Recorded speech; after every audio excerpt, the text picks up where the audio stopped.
Hey, salut à tous, comment ça va?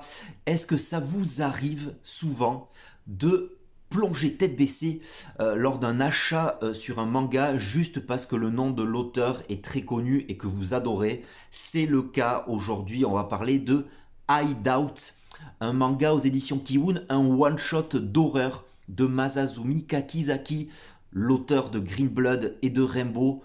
On reviendra sur ces mangas cultes pour moi. Dans quelques mois, je ferai des critiques et ce one-shot d'horreur m'a beaucoup plu.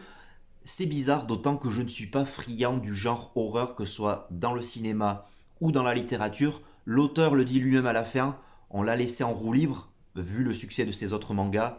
Il est très fan d'horreur. Il a sorti ce manga avec beaucoup de problèmes de santé. Il a sorti de ses tripes. Bienvenue dans cette nouvelle critique manga.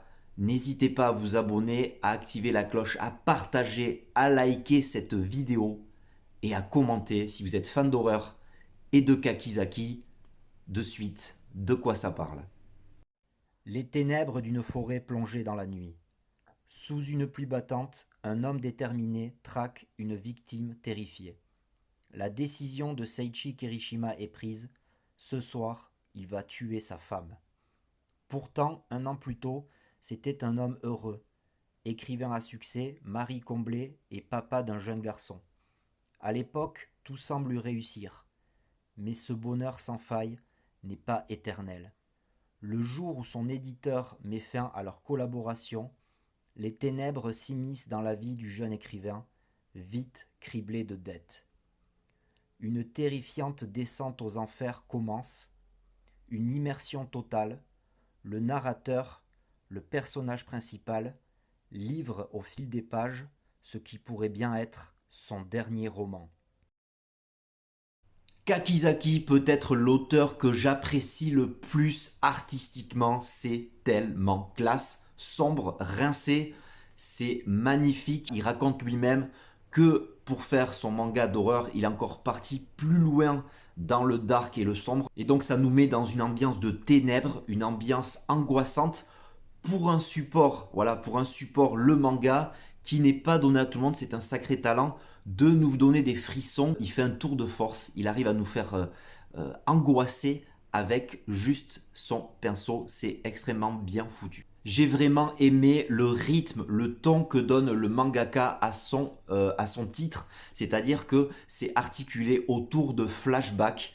Donc le présent, eh bien, le présent c'est cette grotte, voilà, cette descente en enfer. Et puis on va retrouver dans une vie paisible normale où ce couple va connaître une tragédie effroyable et on va connaître la raison du pourquoi ils sont partis en vacances. C'est extrêmement bien foutu et au fil du manga, eh bien, les flashbacks se rapprochent, les temps de flashbacks se rapprochent et ça amène une tension extrême. On veut savoir ce qui va se passer. Là, on ne parle pas de super-héros, on ne parle pas d'épée, de chevalier, de super-pouvoir.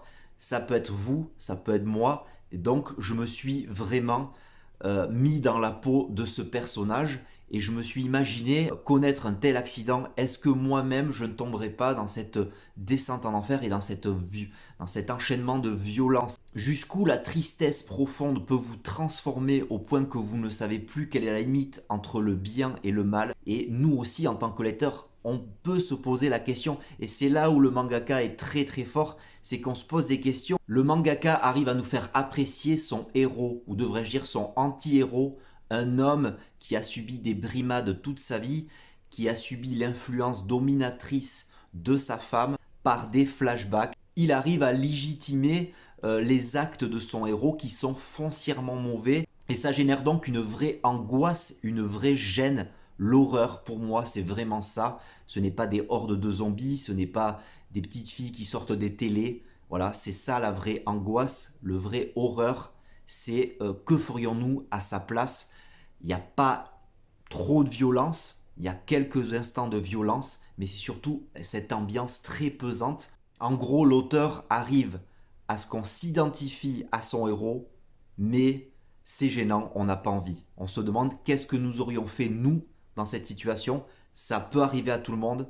Le vrai horreur, c'est ça. Je vais en faire des cauchemars encore une fois avec Hideout, que je vous invite vivement à lire. une vraie immersion, une vraie descente aux enfers.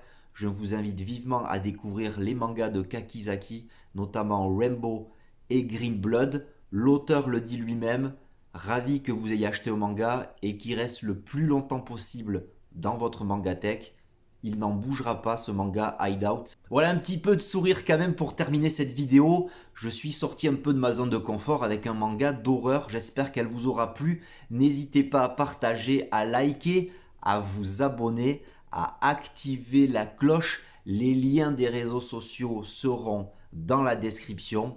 Commentez, commentez, je vous lis toujours avec beaucoup d'attention. Je réponds à tout le monde. On peut parler de tout. Parlez-moi d'horreur, de films, de mangas, d'autres mangas d'horreur que je pourrais découvrir et aimer éventuellement. Et je vous dis à la prochaine fois, à la prochaine pour une future vidéo. Ciao!